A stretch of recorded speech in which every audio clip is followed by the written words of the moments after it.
So should I stay on here or what? Let's push the YouTube link is out. So let's go get that. You echoing again. There we I go. know. I know. How I'm about ready now? to get started. We have to get started. All right. Let's get the link, the YouTube link, so everybody could get on the YouTuberies. Get on the YouTubes and tubes. Put it in. Put it in here.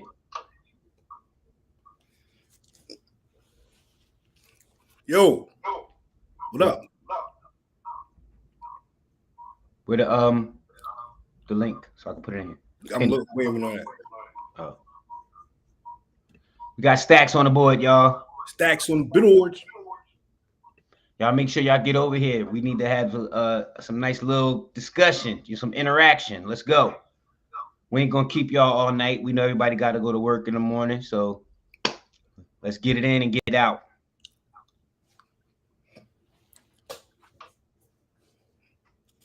Yo, Staggin. Get to the YouTuberies. Come on, YouTube. The That's right. Everybody come over YouTube. there. Get over there to the YouTube, y'all. Let's go. Do it all. What's going on, big bro? Big, do it all. Do it all. Appreciate you. Do. We talking about Monique tonight, recast T'Challa, and if people really have ownership over these characters and how they act when they think they do. Motherfuckers be wilding. We ready All right, to I go? got the link. Hold on. I got the linkery. Send that out. Check ATL. What's going on? You talking about this right here? Yeah. What I'm supposed to do with that? Hold on. I got you. It's on your hangouts. Yeah. Can you copy that into the live? I'll give it a shot. Do it. Oh, that's me.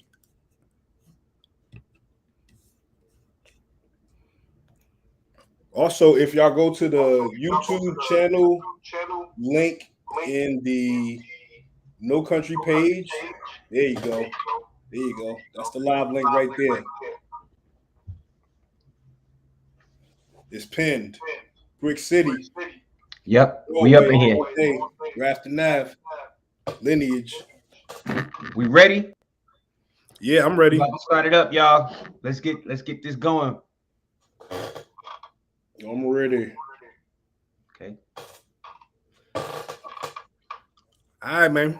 We got it. Yo, what's up? What's up? What's up? Y'all already know what it is. Welcome to another edition of No Country, where we look around the socio-political pop landscape and say Thanos was right. Yeah. So this is No Country with JD and Dave. We got stacks on the boards. Y'all already know what it is. What's up, Big Dave? What's up, bro? How you doing tonight? I'm good, man. I'm chilling, man. Just did some old some old middle-aged father shit. And brought my son to a little jump party. Now we came back. We picked up some fat boy shit on the way in. So okay. if I sneak a bite while we rocking, don't hold it against me. I ain't gonna say nothing. They ain't gonna say nothing. We keep it on the hush hush. But yeah. So just like last night, we went in a little bit. This is edition 13.5. 13.5. Yeah, last night we had a little bit of technical difficulties. We touched on a young man that spent $5 million in a museum acting a fool and a couple of other things, but we're going to continue that show and we're going to wrap this up tonight. Like I said, we got a couple of great topics. We want to talk about recast T'Challa, whether it's a movement, whether it should be done, how you feel about it, how we feel about it. We definitely want to touch on also this growing, disgusting and volatile trend of people having this false and ridiculous ownership over characters. We're gonna break that conversation down. But first and foremost, let's just go ahead and get into something that's already a little hot. crazy. We got like both just looked at something that was extra updates. We want to talk about the Monique DL Hughley beef. So let's go on into that. Yeah. So let me just run this down real quick. From what I understand, up until this point, this is the way it all pretty much cracked out. This is without any insider information, right? Monique was doing the show. Her and DL was on the same bill. There was some type of discrepancy about who was going first, who was going to close it, whatnot and whatnot. Monique happened to go on before DL and eviscerated him. Just went in, you know, for whatever reason, but she just went in on him. He came up afterwards, had a response. Very next day, there was paperwork that was shared to show who was lying, but the paperwork even kind of was still inconclusive. One was a memo deal, one was a contract, one was this, one was that. So who knows to say who's wrong or lying, quote unquote. But it's actually getting even more heated and more disrespectful and spiraling even a little bit further out of control. Me and Dave was just looking, and there's actually an article that I see that just came out today. And it tells how Monique shared a clip of DL Hughley admitting he didn't believe his own daughter when she told him she was molested. So she just went in like scorched earth on him, talking about some. When I said, how can DL's wife suck the dick of a coward? That's what I meant. When my husband and I say we have to fight for little girls coming up behind us, and you see DL didn't believe his own daughter over a friend because he seemingly liked his friend more than he loved his own daughter and didn't want to be bothered by the inconvenient truth. This highlights why black women isn't believed when she publicly speaks truth about her trauma. What does the black woman and his black wife have coming? Watch who stands with this man, and you're looking at the ones who will sit down. When your sisters are being attacked, I find it funny that DL will call out Ice Cube, Kanye, Rizza Islam, Angela Stanton, and myself, but he won't call out the name of the person that violated his daughter. Now, I'm all for arguing. You know, you can't tell nobody to respond, but damn, that's cold. That's extra super personal. It feels like, and I don't know when to call something out of bounds, but that feel damn close. Yeah, man, I'm gonna throw a flag on that shit with you, dog. Like that shit is bugged out, man. Like, you know, I come from the stance of being a defender of Monique and some of her other kind of like public plights, just because, you know, the perspective she was coming from as a black woman that wasn't getting her due as the level of performance she was. But you know, I'm also like a little against the whole just going bugging out on a topic when you can handle it in ways that would not only get you your paper, but like it would maintain your professional integrity so that you could go on to work. I feel like in some of the situations she was definitely done a little dirty, but on the other hand, you know, the reputation comes along with the way you handle this shit. So at one point, and I'm not necessarily a defender of DL's, but so the reality of it is this. So I saw a couple of things where they were, you know, DL posted his contract, she posted hers. They both basically had the same contract, but with, you know, the information switched. So, and me and Stacks was talking about this a little bit earlier. No disrespect to Duke, but her husband's kind of got like a little bit of a murky kind of film over him, right? So when you think about the show being something that was already pre-existing, and DL had his contract saying he's a headliner, she had her contract saying she's a headliner, the headliner. You got to think, you know, somewhere the you know, somebody poisoned the water hole. You know what I'm saying? And like the reaction is an overreaction, and even if it's justified, it's like you can't keep saying everybody's trying to blackball you or cancel you when you handle things like this. You know what I'm saying? Like it could have been a situation where she was wrong, maybe by the promoters. I mean, we both done performances and things like that, and you know, before you hit the stage, especially in something like that, you got your points lined out, you got your times, you know, lined up. And personally, if somebody tell me I get a certain bag because I'm the headliner, and then somebody else is the headliner, I better A, still be getting my bag, and B, you know what I'm saying? I'm gonna still do my set, but if I don't get my bag, then I'm gonna go to the court afterwards because I fulfill my part of the contract. But when you see these things keep happening in succession, and she had dragged Steve Harvey's name into it too. And while I'm not a Steve Harvey fan or defender, he said some real shit, which was like same things DL said. Is like, dog, like all these people, there's all these problems with all these people, and the common denominator is not being considered at a certain point. You know what I'm saying? Like, I don't know. I mean, at the end of the day, then you go into the disrespectful, crazy shit about his family. It's like it's hard to defend, even if you're in the right. When you're talking about Monique, you know what I'm saying? And in this situation specifically, because unfortunately, these celebrities will go on and talk about their business online. So yeah, I think she probably got that from a Vlad interview. You know what I'm saying? Because he go on Vlad a lot.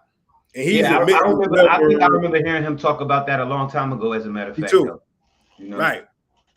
So, this dude is putting himself out there, admitting something kind of foul, and I mean, but taking his own responsibility for it. I'm not saying that it was a good choice or anything like that, but then to rehash that and make that a part of this thing, which seemed to me, if any discrepancy at all, it's on the promoters of that show. Because somebody either lied to her people or they lied to DL people or whatever. Well, I mean, I think that's definitely a big part of it. I think we passed that now. Like, promoters got they culpability in the situation already there. Right now, it's pretty much out of their hands, out of their realm. I got a chance the other night. I was on with I got a chance to talk on Instagram with Ryan Davis and Crank Lucas, and Tony Baker was gonna come on, and I'm saying they still, doing a stand up, and so Ryan was he shared a little bit of insight with me as far as him being a current stand up and being in the life and in the culture like heavy like he is. He was like understand that Monique, she had already had a problem with DL from a while ago, and she had said, according to Ryan, he was like, she had said a while ago that if she ever shared a stage with him ever again, no matter what, that she was already going to tear his ass up. So that was already coming. And it's because, and from the where that mainly stems from, for what I understand, is when she was, like what I was saying that night was like, look, when Monique was going through her thing, everybody who said something, whether it was negative, positive, whether you didn't say anything, whether you stood by her, whether you said something behind her back, that's one of them situations where people take note of everything. You know what I'm saying? They see everything you do. So if they come out of it, you know what I'm saying? It's like 50 Cent. The nigga lived. So you can't expect him to have no forgiveness in his heart. You can't expect him to play no games with you. If you ain't finish him off, y'all ain't finish Monique off. So this is what you got. You know what I'm saying? She survived through that. She went through it, and it was like she held on to the last minute, and then finally somebody came out and apologized to her and gave that life back. You know what I'm saying? Yeah. So now she vindicated. Yeah. Now even if she was wrong, she vindicated in that kind of space. Yeah. Yo, and that's where I was at with it the other night, and where I'm kind of at with it with the conversation when it comes to her, because I'm like, yo, like, when don't kill somebody, make them stronger. And she said that herself, yeah. So it's not like what she's supposed to be more docile now. That, you know what I'm saying? That it wasn't no ass whooping. It was something that she was tortured, that she lived through. So now, and then I wanted to relate it to, because I was thinking about this the other day. Like, I mean, we don't really talk about Boosie too much. Ain't really nothing much to talk about. But one of the things that, regardless of what people say, and it's people like Boosie who they're going to live how they want to live. They're going to say what they want to say, and they're going to deal with the consequences. That's it. That's just life. You know what I'm saying? Some people get to that point where it's like, you think like, damn, nah, I ain't even ready to have that argument with this person. Some people just there like, fuck it. I mean, that's age, that's experience. Shit, I'm that way a lot of we get into it on behalf of just being at a point where it's like, yo, this is how I feel, and it's nothing. It's no whatever contradictory logic that could make me feel different. And it's understandable. I mean, I just feel like, should she be more docile? Absolutely not. I'm just like, direct that shit where it's supposed to go. You know what I mean? Yeah. Because at the end of the day, if you talking about the show business that we understand and that they are veterans in, even more so to a degree because of their age, because of the time they've been in the game, you know how this shit go down. And you know, like, I mean, we've done shows where motherfuckers have a set time list and then shit get changed. And one time we were supposed to open for some, I think, Pharaoh Monch, and he ain't show up, and then they had to switch it out to Brand Nubian. And, you know, it was like, and it all happened in the fly. So where I could see where some discrepancy is probably, you know, that's the nature of the business. Shit happens. But when you see one person post one contract, DL, who was from all understanding the person that was already part of the show, and then Monique gets her contract put up, and hers says the reverse of his, somebody somewhere lying. And at the end of the day, even if DL pulled the bitch fit, even if he diva'd out, he handling business according to what his contract said, just like Monique trying to handle business according to what her contract says. So to me, the fucking problem is the promoters. To me, the problem is whoever had these two big ass people not understanding that the headline was whatever the headline was. So, you know, but then she goes out because she already has an issue with him. And like you said, she already said that she was going to go in on him. She took that opportunity. And it's like, cool, yeah, you know, you've been through a bunch of shit. You've been through the fire. You back. You here now. You got your spot back. But, you know, direct your rage properly. You know what I'm saying? Don't take it out on motherfucker that really, at the end of the day, he just there collecting a check like you. And this is not as a DL defender, none of that shit. That nigga says shit that rubs me the fuck wrong way a whole lot. But right is right. You know what I mean? Yeah. Well, and to Steve Harvey's point, and you know, we always like that. Yo, some shit keep happening to you. It must be because it's to you. However, there are those circumstances where certain people just keep getting fucked with. Mm-hmm. Like, you just shouldn't be fucking with this person, and it just keep happening. Because if we look at the circle, you know, it's not like a disparity. Like, you know how somebody could walk from one end of the block to the other. They'll get into it with the person in the store. They might get into it with somebody that's on the street. They might try to cross the street, and now they're getting into it with a car that try to cut them off. That's three different realms. Monique is in the same building. You know what I'm saying? And so I could see, like, if it was like, oh, well, she got a problem with somebody in finance. Oh, she got a problem with somebody in, you know, music. Oh, no, it's all people in, you know, her realm. And one more thing to that point where you said, like, we've been in it. It's people that I want to, in the business, that I want to curse out, that I want to air out. You know what I'm saying? But, you know, it's like where I still got that. It got to be relative. To me, it got to be relative to the shit. I done fucking smoked and cleared out some motherfuckers on stage, online, for whatever. You know me. If I get my fucking neck up, you know what I mean? I'm going to go ham, but I'm going to direct that shit where it's supposed to go. You know what I'm saying? My shit is, my reticle is fucking pitch perfect. I'm going to fucking hit you, the nigga I'm talking to, not the person next to him. We don't do no mass shootings on this side. You know what I'm saying? Yeah. I'm not even going to air out another nigga on behalf of me being mad at some other shit. You know what I mean? Like, if the show niggas fucked up my money, it's not the headline's fault. You know what I mean? And at the end of the day, another aspect of it that we were discussing earlier, and I meant to bring up, and there was a comment on it in the chat. Her husband, dog, like he got some real janky promoter kind of energy, fam. Like, and this has come up in the past about his dealings being kind of bugged out. And she also seems like, and this is just speculation, I don't know shit, I ain't no doctor, she seemed like she might have some mental health challenges.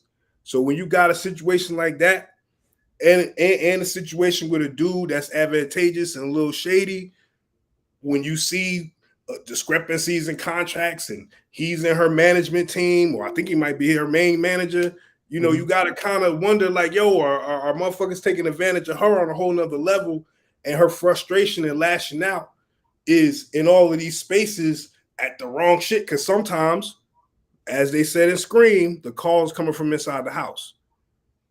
Yeah, you know what I'm saying. So that's definitely an angle, and I feel you because I do get that little Svengali vibe a little bit off of off of him and her. But like I said, I gotta go with the baseline of what I know, you know what I'm saying, and what I've experienced and dot dot dot dot.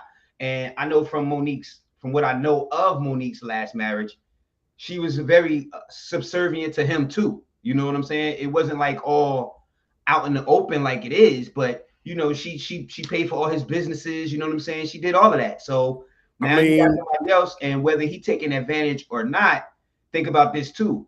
We keep having this like little side talk about how popular Monique is, but check it out. When a nobody get with somebody that's known, take a Kevin Federline or somebody, we look at them like, yo, what the fuck is you doing there? Especially when they all in a business.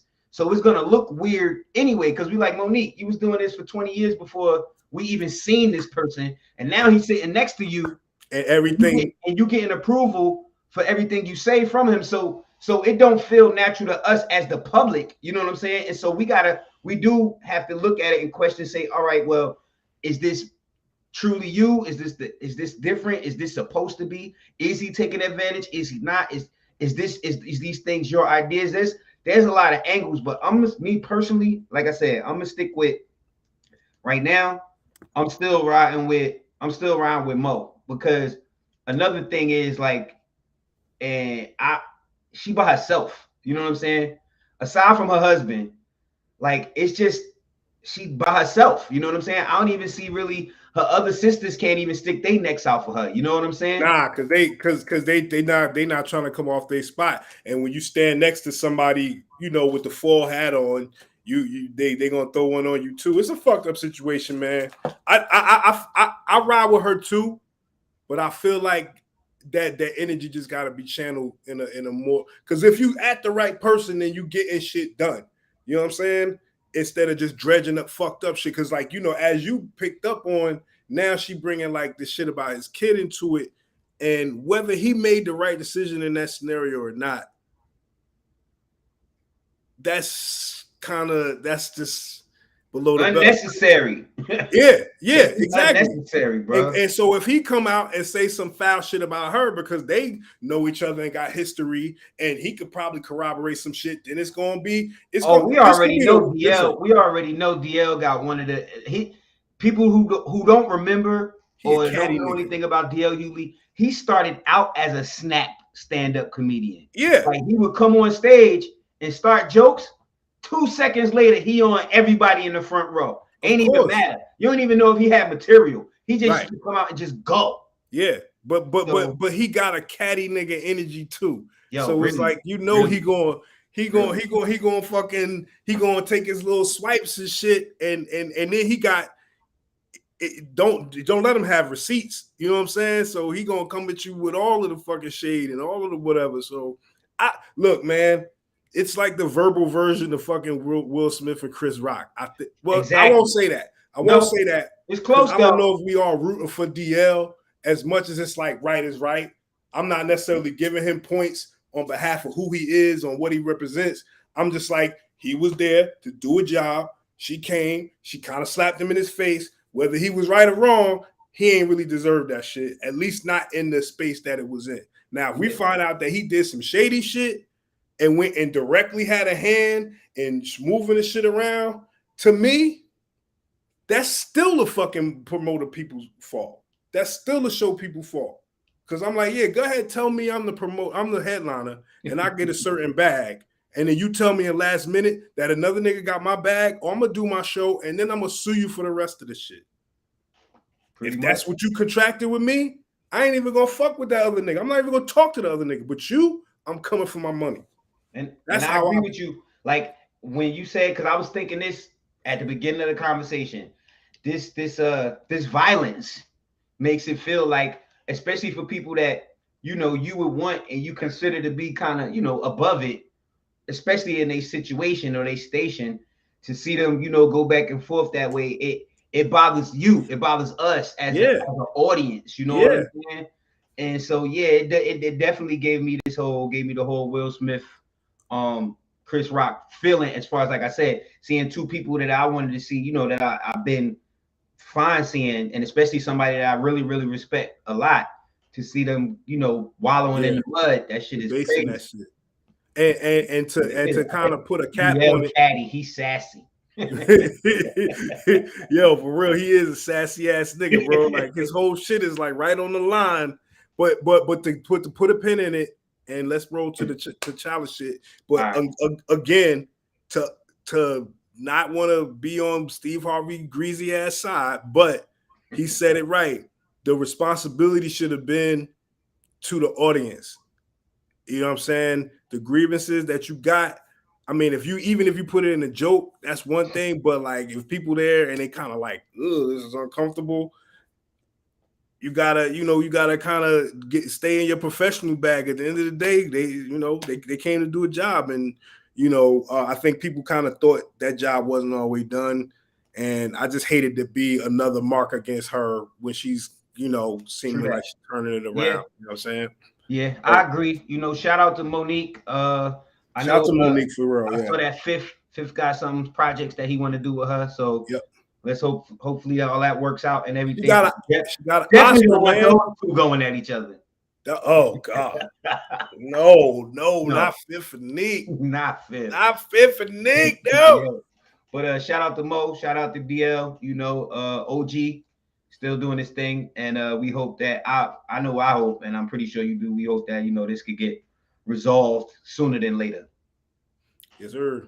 All right, cool. All right, man. So, anybody got anything to say? Go ahead and add it to the chat. You know what I'm saying? Get at us on the socials. You know what I'm saying? YouTube. Hit us with a comment. Let us know what y'all think. YouTube. Maybe we can, we'll revisit if we have to, but touch base with us. All right, going on to the next thing. This has been something that people have been talking about for the last couple of years. Conversation goes up and down. Yes and no. It got a lot of valid points on both sides. We want to talk about recast T'Challa. First and foremost, YouTube. RIP to the brother, Chadwick Boseman. You already know. God bless. And we know you're looking down right now, watching all this go on. Everybody wants to protect your legacy first and foremost. So I think all of this conversation is coming from a place of love. And but right now it's recast T'Challa. Obviously, you got people that's against doing it because Chadwick, embodies the character to them. And with his passing, they just not ready and don't want to see anybody else do the character. Other people who believe that the character is, obviously more than just the actor that portrayed it, and the character has so much more history and stories to tell that they feel like it would be a disservice to the character and Chadwick to not continue that legacy. What say you, brother? I say first, remind everybody to go to YouTube. Go YouTube to check out. We got the whole graphics and all of that over here. But as far as the opinion of it, I was of two minds. I understand from a bit of a remove stance because while I do have the history as a comic book head, I also have a bit of a removal because I stopped reading them for so long, and I really do understand where the fanship that don't really have the reverence as they do in the comics to attach them to a character that and historically has been changed out.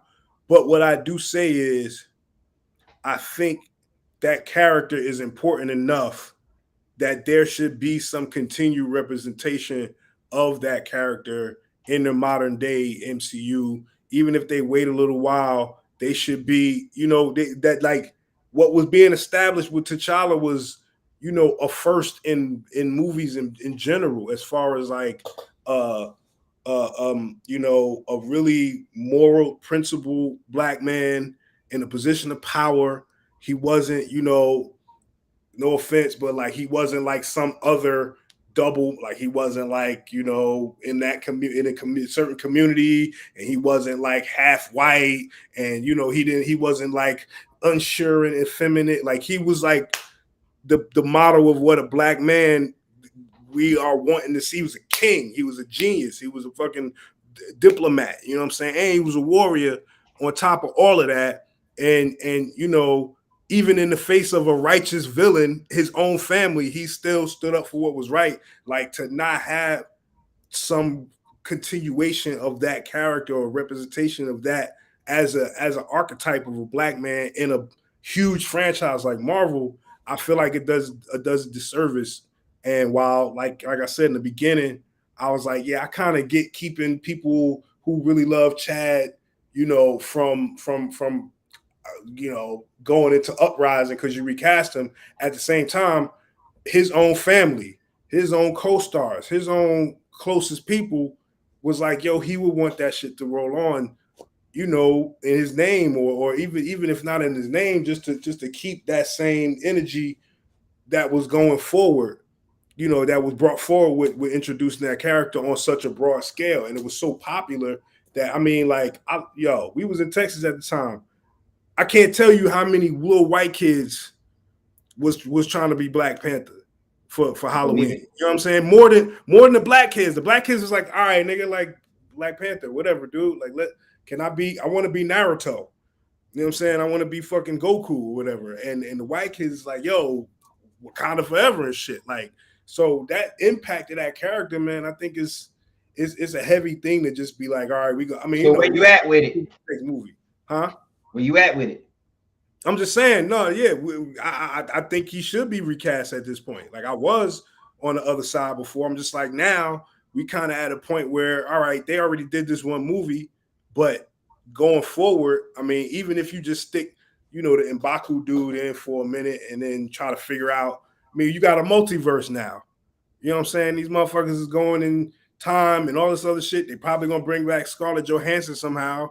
I mean, I'm not saying they could do the same shit with Chad, but you know, if we talk about fantasy, it's not like we can't figure out a way to make it make sense. You know, in the books, they didn't open T'Challa up to a whole nother, you know, planet and shit, damn near another race. So I think we could maybe let the wound heal some, and we have. It's been what? How many years since Chad passed?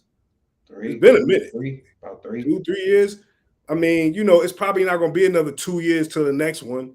So, like, let's do something. Maybe it's a character that always had the mask on. What I was talking about before is a character that always had the mask on in the comics. I mean, there was times where you've seen him out of it, but the majority of the time he was full costume. Like, why can't you do that?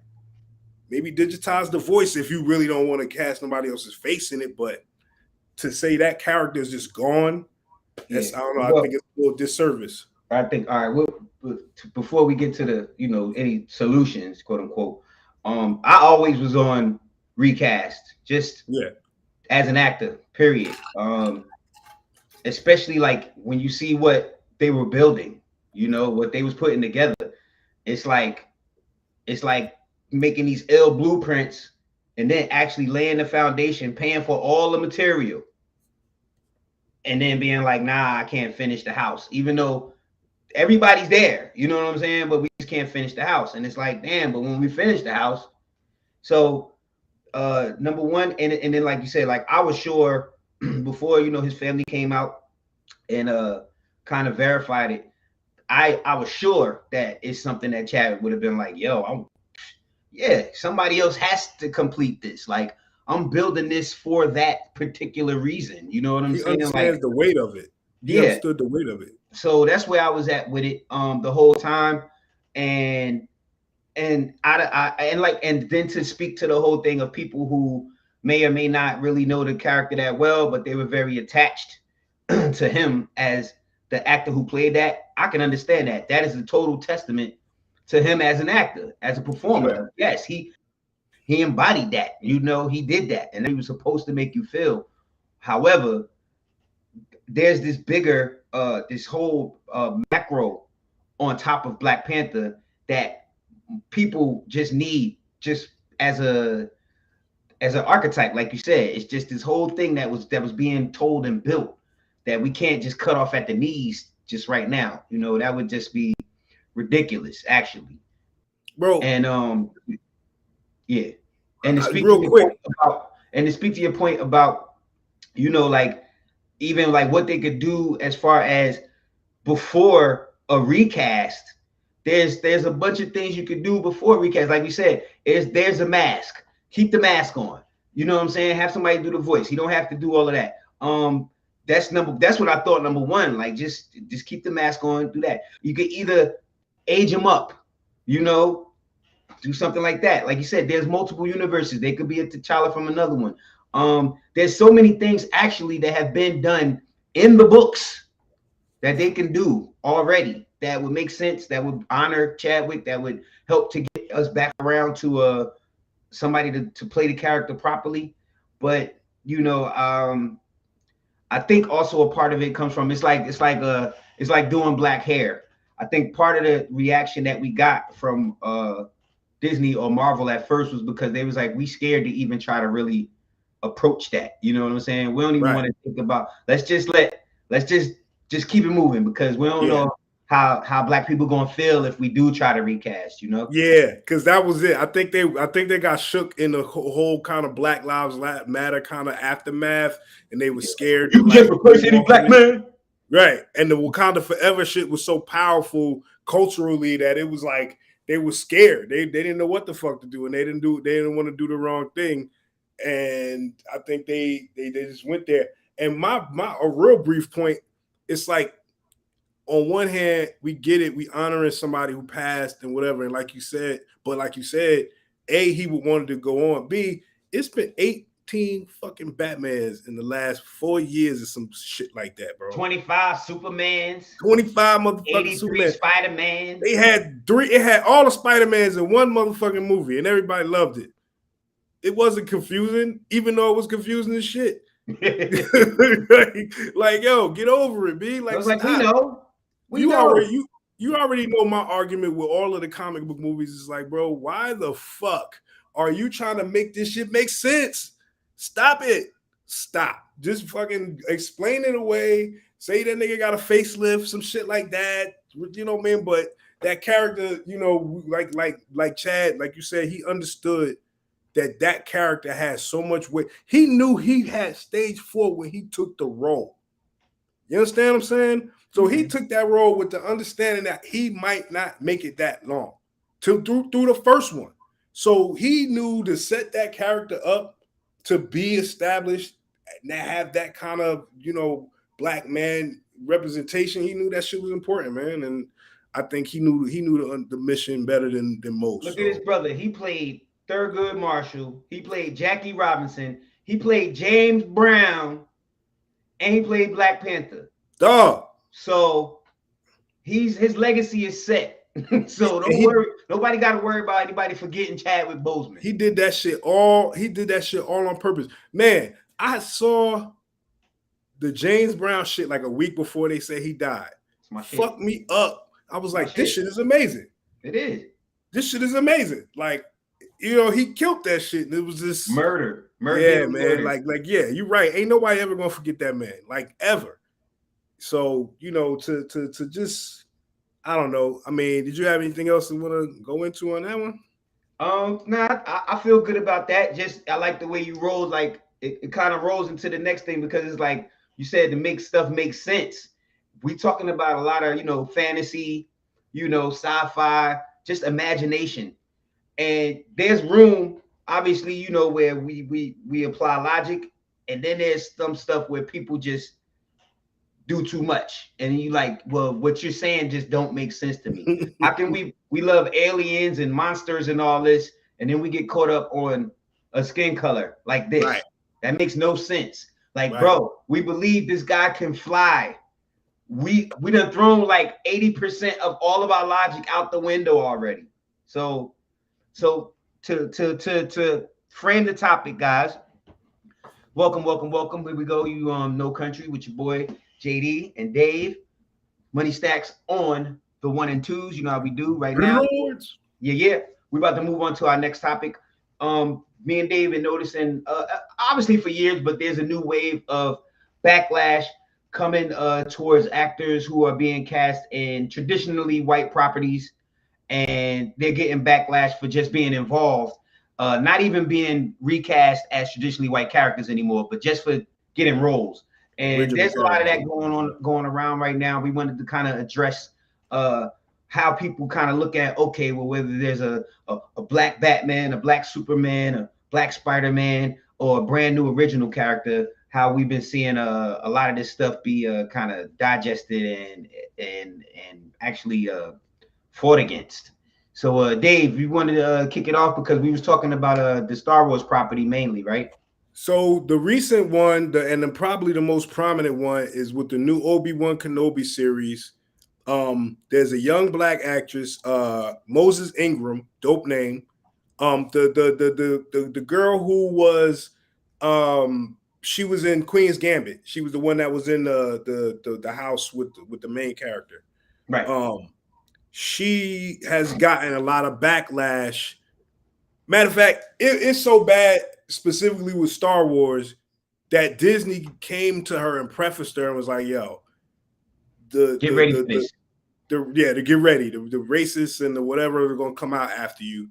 They follow suit before the show even came out, to the point where Star Wars and Ewan McGregor have come out openly and denounced the racist comments and the attitudes. And now they're going so far as review bombing the show, which is when they go on the Rotten Tomatoes or Google or whatever and just put all these fucked up negative troll reviews to like sink the Rotten Tomato meter or whatever, because they feel like that's going to affect the box office and the revenue or whatever. Right. But, historically, there's always been controversy about casting of these characters. But we're also talking about the same people who cast like somebody white as Michael Jackson. I mean, you know what I mean? Like it's bugged out, because with the show itself, the Obi-Wan show, her character's excellent. She's bodying the shit. Yeah. She brings a new Moses Ingram. Huh? Moses Ingram? Yeah. Moses Ingram, yeah. She's bringing a new, wrinkle to the story. And if you're a longtime fan, more like myself or some of the other more hardcore people, it adds a dope layer to it. And like, nobody even knew what this woman was going to do before. They're not making her Leia. You know what I'm saying? They're not making her play some other historically white character or whatever. She's a new character that hasn't been seen in Star Wars before. And what part of it is, without giving away spoilers, she's upending some of that, some established white folks kind of, opinion of what should happen in Star Wars, just with the character. But they didn't know that before they saw the show. Is this reparations for Finn? Right. Listen, like, come on, man. Like, they should be madder about what they did to Finn. Like, yo, like, we got things to bitch about when we talk about these properties. Right. We have things that are thematically, execution-wise, all this shit. We got things to bitch about. But when you're talking about something crazy like, oh, well, there wouldn't have been a black woman in this era in time in a fucking galaxy far, far away. This shit ain't real. It's a 7'8" monkey dog nigga that don't talk, and everybody love him. Yeah. And like you said before, that's the original kind of like black guy in the crew. Yo, you know what I'm saying? Like if you want to take it there, but it's like, dog, we I see that kind of rolls into what I was saying when we talk specifically about the Star Wars franchise, and I think how their fandom was raised. And this is what I was trying to point out, what I was bringing up before. If we look at the original trilogy, if we looked at the racial symbolism throughout that, you know what I'm saying, and what they were seeing, I mean, this is what they came up with. I mean, we grew up being fans of the original Star Wars before we could fully understand the meta and all of this stuff. We was fucking with it. But, as we grew up, we like, oh, so that's what a white savior is. Right. Oh, so the bad guy's wearing black. Oh, he got the deep voice. Oh, he actually got white skin up under there. Oh, it's a black man playing the voice. Yeah. Or like all of the people in space in the future is white. Then we got the, you know, you got the Wookiee. Then you got some of the Ewoks over here. Anything that was brown, Jabba the Hutt was brown. And you know the what was my Ewoks had man? nigga What was the lips. commander's name that said it's a trap? Admiral Akbar. He was brown. And I'm like, damn. The Ewoks had nigga lips. It was that was up. They did. It was fucked up. And then we go from the original trilogy. Like I said, it wasn't any, not that it was even, it had to be blatant, but even subliminally, I mean, well, there wasn't any good representation of us in the first three, right? So then we come around to the second three, you know, we hardly, ain't nobody really in that. And then you got Jar Jar running around, you know, so that was just, our recompense for that was Sam Jack. They was like, well, they love Samuel Jackson. That was the only thing. That's what I'm saying. So that was it. You know what I'm saying? Yeah. But they shut him down too. They cut him off his legs too. Yep. Because he only got that little bit. People was clamoring for all types of spin-off stuff and all of these things, and they just kept Mace Windu had his own damn colored lightsaber, bro. Ain't nobody had one before or since. Bad motherfucker. Yeah, so they put Mace Windu to the side, and then that takes us to now, where I'm like, all right, cool, made it through that second trilogy. Now we at this one. I get to the first one. Now, the way they gassed us, we got a black stormtrooper. Cool, right? Cool.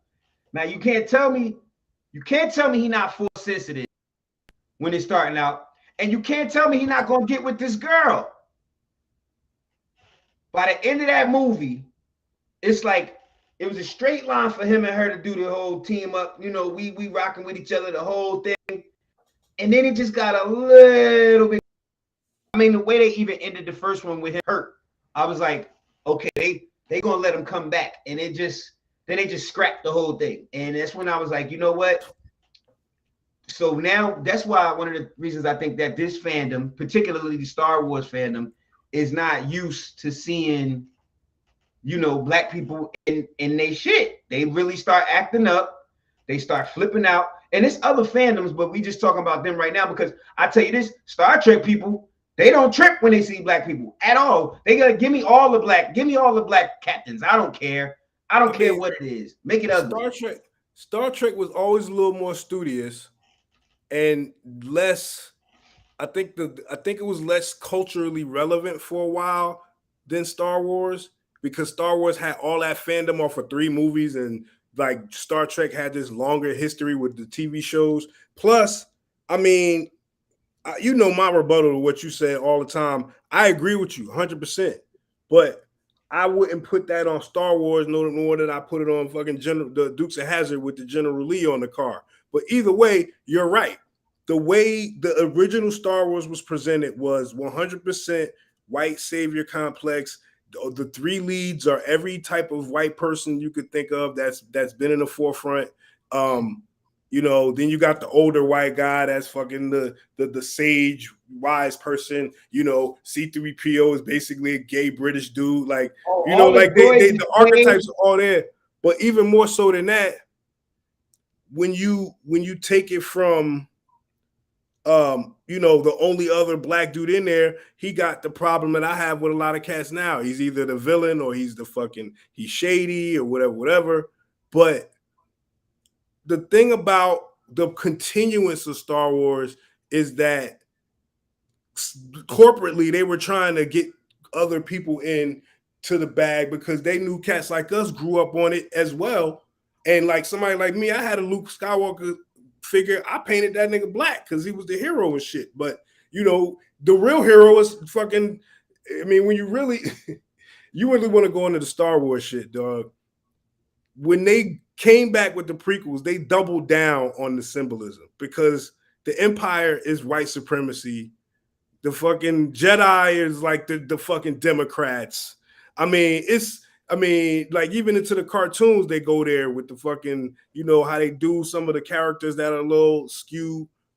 But where I veer off is the justification, so to say, of how these people respond to it, because just because the status quo was always some racist shit is not unfair to give somebody else a chance or to give somebody, you know, another shot. It's not even like, you know, with Miles Morales, right? I fucking hate how they did that and made him an offshoot of Spider-Man, even though I love that character. They're not even doing this in the new one. They're taking these characters like Finn and diverting these fucking storylines into some bullshit. They're bringing in people like Jar Jar. And so it's like with these fanboys in the backlash, like, dude, we don't even get these features historically. And we just now get in a place where it's like, all right, well, yo, here's this little feature. And then with somebody like Finn, they shitted on the character. So it's like, what are you angry about at this point? And even with this new character, on some real shit, I've watched replacement. On this real shit, I watched the show, right? The new one, and the character is fucked up because I hate saying this, but I feel like the character is written exactly how they would see a black woman in the kind of position of power she's in. What are you mad at, dog? She's playing into your stereotype, your archetype that you would have fucking like. This is insane. And half of y'all motherfuckers, you know, even if you did agree on inclusiveness somehow, when we point out the shit that's wrong with it or the shit that's problematic, then you say, oh, y'all, we can't make y'all happy. Well, what the fuck? We can't make y'all happy either because it's not enough. We be trying to leave y'all alone. Right. Right. It's not enough when we already underrepresented. Now we gotta be fucked off and ran off of the shit because like people just trying to eat, bro. People trying to work. If you're a black actor and you get in fucking Star Wars, like damn, you probably still only gonna be one of 20 people on the whole fucking set. You still y'all niggas mad at that. Let's talk about any instances. Yusef Nadir, I'm gonna look for it, man. It's in another folder. Let's talk about instances that we remember of where people was just up in arms over unnecessary, like unnecessary cash change. I remember when Michael Clark Duncan played Kingpin, people had an attitude. Niggas lost their fucking mind, man. I mean, and we understand Kingpin, huge white dude. Cool. Well, why can't a big black dude be a criminal mastermind and run a city? That's something that unfortunately, I'll say that I can see. He bodied it though. I mean, it was like, but the thing about that, and most of the examples that we could probably bring up is after the shit comes out and they acquit themselves. Now what? What are you bitching at now? Because initially it was a problem because you didn't see him, but now you seen him and he did the thing and he killed it. Now you complaining about the next motherfucker. I remember when they were upset about Mike B doing Human Torch. That's another one. They were super salty about it. Even though it was a dumb reason for him to be black, Human Torch don't have to be white. Like, he was a robot at first. He wasn't even a real human being at first. Yeah, so in the book, I mean, that's his sister he adopted. So what? And at the end of the day, they still gave him the praise over most of the rest of that terrible ass movie. So again, you mad for what? For what? We talked about the little sister from Hunger Games, the one that played Rue. Oh yeah. I haven't been familiar with that, but I do remember that being a big thing, man. We brought up Hermione from Harry Potter when she got cast as a black woman on the stage play. People lost their shit, and like you said, in the book she was described as black, but they played her as a white woman in the movies. Nobody gave a fuck. But now, when they went back to it, people lost their shit about that. They just made Velma. Velma's black now. Oh, well, Velma, that's right. This iteration of her is dark skin. Mindy Kaling. Chloe from the group she's playing the new Little Mermaid. Oh yeah, Chloe asked on that. Right? Why Little Mermaid can't be black? AC Frame wanted this shit. Like, a fish person can't be black, man. Come on. It's bad enough y'all made her keep the red damn hair. Hold up, didn't they get a little dust kicked up with the Lion King remake when they was like, oh, all of the Simba and Nala's and Scar, they all black? First off, it takes place in Africa, nigga. Fuck out of here. Second off, the first one was cast with all white people when nobody said shit. And third, that shit was cheeks. What's making you? That's the most important thing. It was cheeks. Snow White. The new Snow White is black. Really? What's that? What's the live action shit? Yep. Yep. The one Disney princess they did that was black. That shit was whack. Nobody even watched that movie. I can't even bring myself to watch that shit. You know what I'm saying? Like, come on, man. Why? Like, goddamn. Why she gotta turn into a frog, bro? Won't even give Wesley the credit that he deserved. I seen some of them do it. Won't even give Wesley the credit he deserved for popping off this MCU shit. Like it's just it just go. And he's not even a historically white character, but it's like, okay, now he is who he's supposed to be, but y'all not giving him the credit he fucking deserves. It's like you can't win for losing. B, goddamn. Can we get? But you know what? I will say I agree on one point, and this is something I wish would happen more often.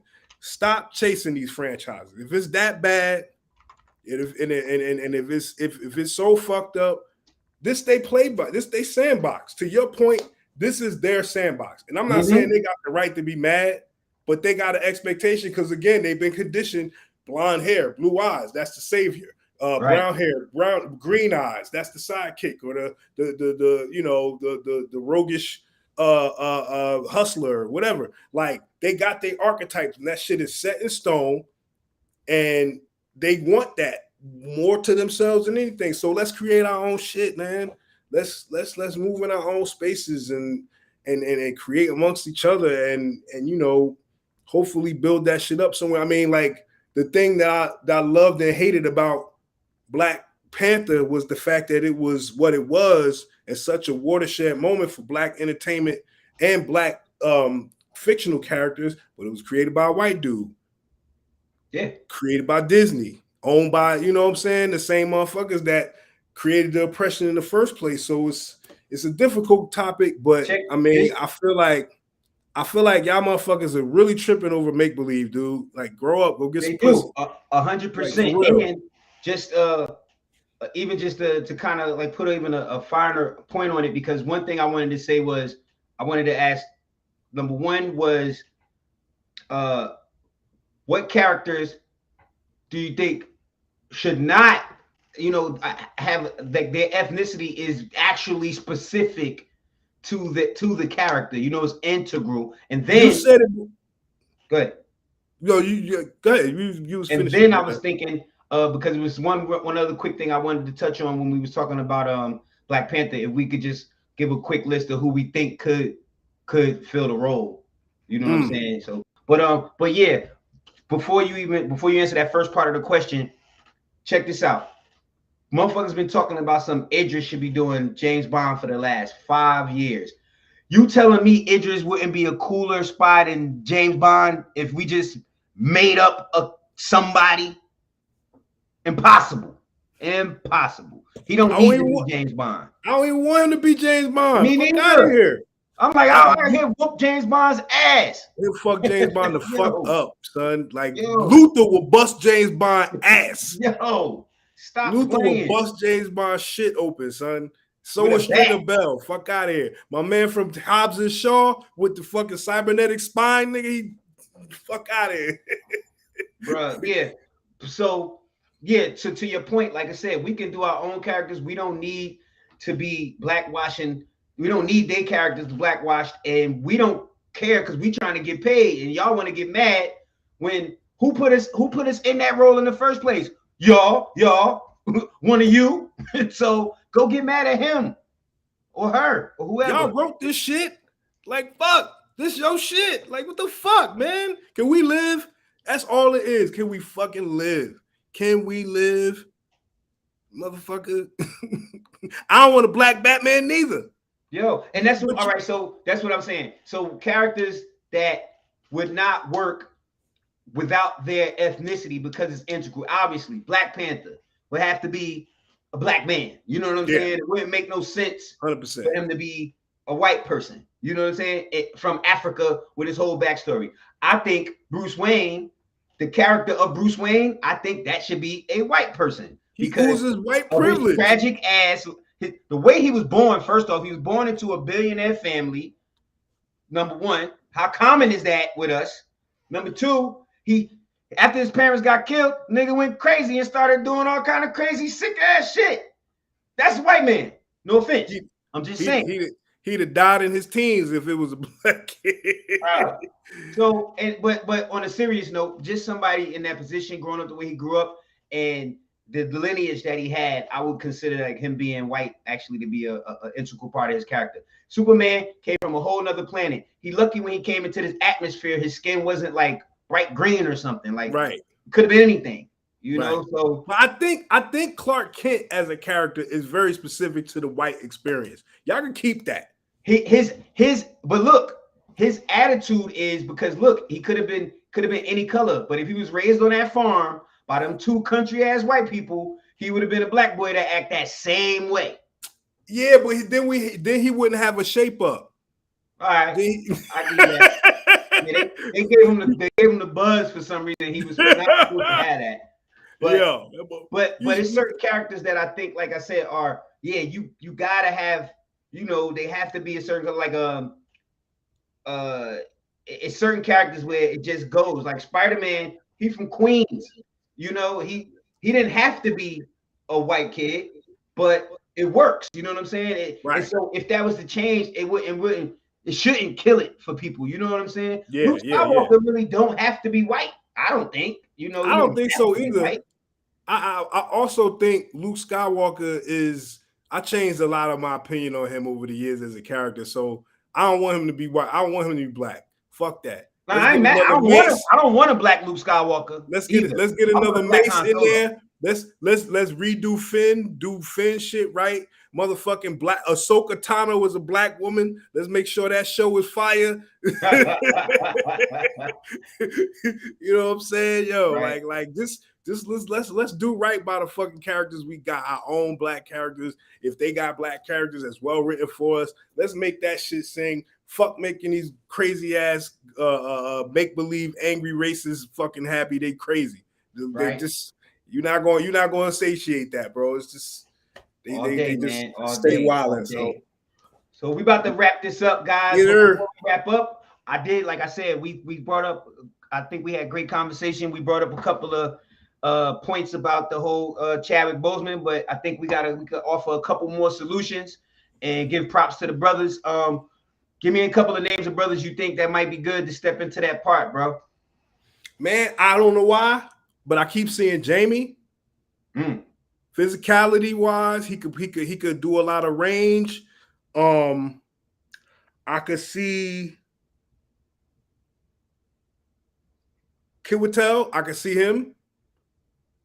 him. Just because he could, pull off that accent. If he wasn't more though.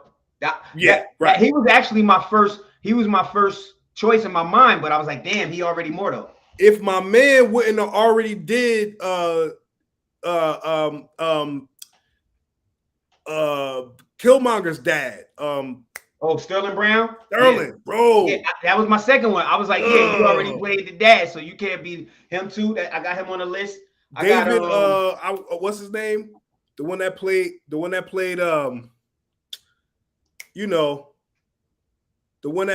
Martin Luther King. Jeffrey Wright? No. You talking about David Oyelowo? Yes. Yes. If Mahershala wasn't Blade, he would be on the list for sure. But Blade, I like him for Blade. And check this out too.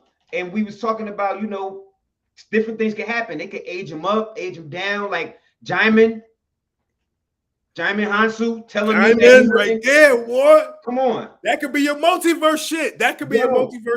I went into the fucking the multiverse, came back. This is my older self, Jaiman. Let's get it popping. Or multiverse wise, like if we're not going to multiverse him for Blade, we should multiverse Wesley for Black Panther. That's it. That's it. That's that fan Easter egg shit. Since he was supposed to be, if you don't know, he was supposed to originally be Black Panther before he did Blade. His Sun Ra production company had a deal in the works and it failed. So you know, I got two more names. Two more. My man from Moonlight. I know. I keep forgetting his name. I'm sorry, bro. Deontay something. Yeah. I know who you're talking about. My man that was in Bird Box. He's a murderer. Fucks with him. And my man Yaya, who played Candyman. He put in the work. He put in work. I would definitely rock with him for sure. So for sure. I feel like we got enough to rock with. You know what I'm saying? But yeah, they could just put it out there. And we could just go. You know, I'm with it. Yeah, man. We can build on this conversation too, man. If y'all in the comments, you could add your shit on in the comments. Go to the No Country page. You could add some more posts up there. Subscribe to the YouTube channel, please, so we could give y'all more content from here and you know what I'm saying, blow it up a little bit. We still gonna do this hybrid shit as much as we can. But at some point the IG is gonna go away and we're gonna focus on YouTube. So please. Go get them subscribes in, them likes and all that shit. And I'm signing off from the motherfucking compound, baby. Yeah. You already know this your boy Brick City's Finest. I'm here with JD.